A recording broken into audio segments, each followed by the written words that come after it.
أما بعد فأعوذ بالله من الشيطان الرجيم بسم الله الرحمن الرحيم إن الله لا يغير ما بقوم حتى يغيروا ما بأنفسهم صدق الله مولانا العظيم وصدق رسوله النبي الكريم ونحن على ذلك لمن الشاهدين والشاهدين উপস্থিত ইসলামী ছাত্র আন্দোলন বাংলাদেশ এর সম্মানিত সভাপতি, আজকের অনুষ্ঠানের প্রধান অতিথি, বিশেষ অতিথি ও প্রধান মেহমান এবং আমার সামনে উপস্থিত ইসলামী ছাত্র আন্দোলনের বিভিন্ন শাখার নেতৃবৃন্দরা, সকলকে আমার অন্তরস্থল থেকে জানাই আন্তরিক শুভেচ্ছা অভিনন্দন। ইসলামী আন্দোলন শুধুমাত্র ক্ষমতার কোন আন্দোলন নয়। ইসলামী আন্দোলন হচ্ছে বাংলাদেশের মানুষকে ন্যায় নীতি ও চরিত্র বর্ণনের একটি প্ল্যাটফর্ম। ইসলামী আন্দোলন শুধু ক্ষমতায় যাক এটা চাই না, প্রত্যেকটা মানুষকে তার নিজস্ব মূল্যবোধ বুঝার ক্ষমতা সে নিজে বুঝুক, এটা চাই ইসলামী আন্দোলন।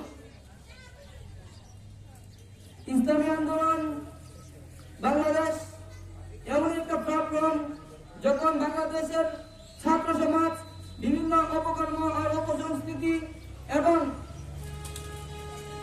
বাজে এবং অনৈতিক কোন কাজের মধ্যে জড়িত হয়ে যায়, তখন এক ধাপে ঐক্যবদ্ধভাবে ইসলাম ছাত্র আন্দোলন এক ধাপে মাঠে যাবে ইনশাআল্লাহ।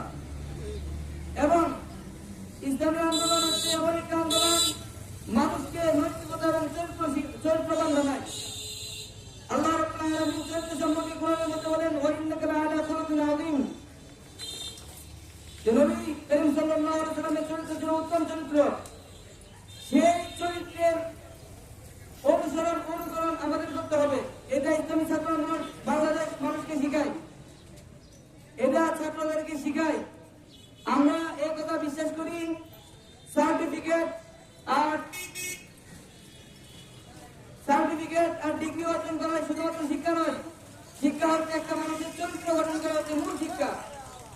ইসলামী ছাত্র আন্দোলন মানুষকে চরিত্রবান বানায়, ইসলামী ছাত্র আন্দোলন ছাত্রদেরকে চরিত্রবান বানায়। নৈতিকতা এবং অনৈতিকতা সবকিছু মূল্যবোধ ইসলামী ছাত্র আন্দোলন বুঝায়। এই বুঝে আসার যে প্ল্যাটফর্মটা, সেই প্ল্যাটফর্মটা হচ্ছে ইসলামী ছাত্র আন্দোলন বাংলাদেশ। তো ইসলামী ছাত্র আন্দোলন বাংলাদেশ যখন দেখে সমাজের মধ্যে, এলাকার মধ্যে, কোন জায়গার মধ্যে অসামাজিকতা এবং অনৈতিকতা, তখন এক ছুটে ইসলামী ছাত্র আন্দোলন বাংলাদেশ চাপিয়ে পড়ে এবং সমাজকে উন্নতির লক্ষ্যে তার নিজের প্রাণকে উৎসর্গ করে। আমরা ইনশাআল্লাহ ইসলামী ছাত্র আন্দোলন বাংলাদেশের পক্ষে আছি, ইনশাআল্লাহ ভবিষ্যতে থাকবো এবং ইসলামকে এগিয়ে নিব এবং সর্বদা ইসলামের পাশে থাকার চেষ্টা করবো। ওয়া মা তাওফীকি ইল্লা বিল্লাহ।